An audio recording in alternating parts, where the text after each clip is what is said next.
Hey everybody, my name is Coach Anderson, and today we're going to talk about energy transformations and the law of conservation of energy.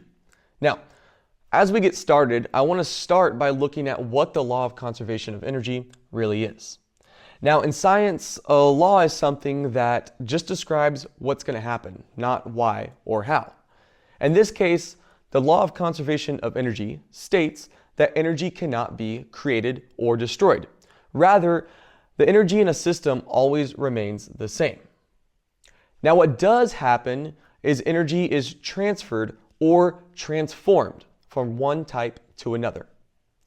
Let's get started by looking at some different types of energy. All right, so in class we talked all about different types of energy, and we used the mnemonic MISSENT to help us memorize these different types of energy. Now, the first type was mechanical energy. And we said that mechanical energy is the sum of kinetic and potential energy in a system. But really, when we think about mechanical energy, I want you to think about movement. Anytime something's moving around. The R stood for radiant or light energy. Now this is anything that deals with light. So for example, the sun, or when you turn on a lamp or a flashlight, or even things like X-rays. The S was sound. Something that you're good at making a lot of. Sound is anything that deals with noise, something that you can hear. The C was chemical, right? And when we think about chemical energy, a lot of the time we think about energy that's stored in chemical bonds. But really, chemical energy is anything that deals with different chemicals. This could be oil, gas, it could be the food that we eat, the process of photosynthesis, how plants make food, all right? And then we had the E, which was electrical. And this is anything that deals with electricity or something like lightning, all right?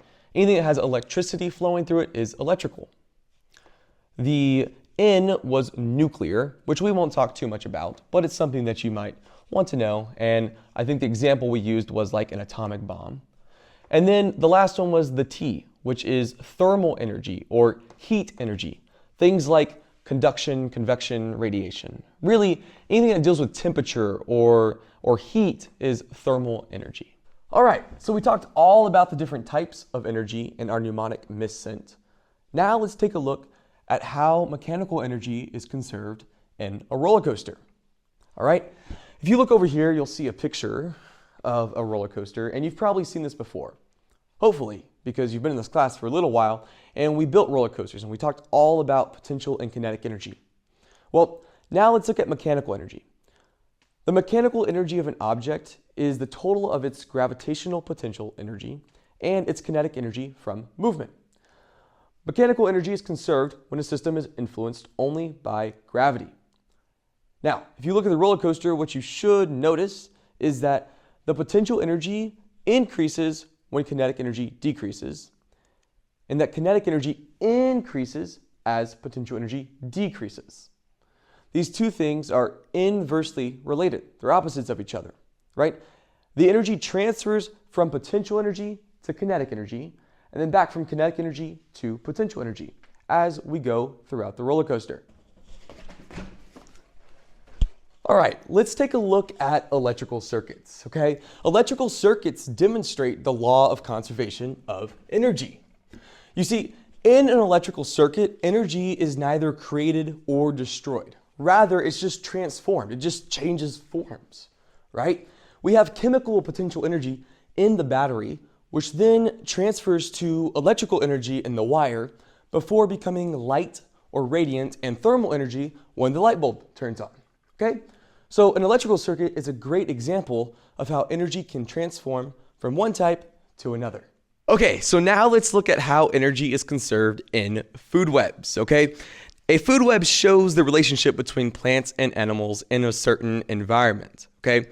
In this food web, you see that there are plants that give energy to other animals, and then animals give energy to other animals as they're eaten, and so on, right?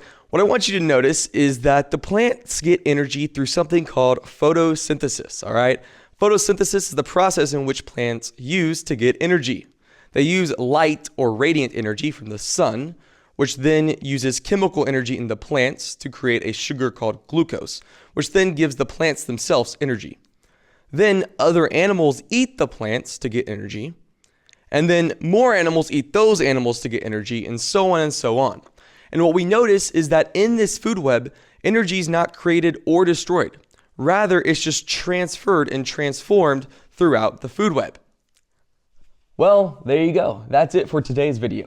Hopefully you learned something new about energy transformations and the law of conservation of energy. Now, I'll say it one more time just so you know. The law of conservation of energy states that energy is never created or destroyed.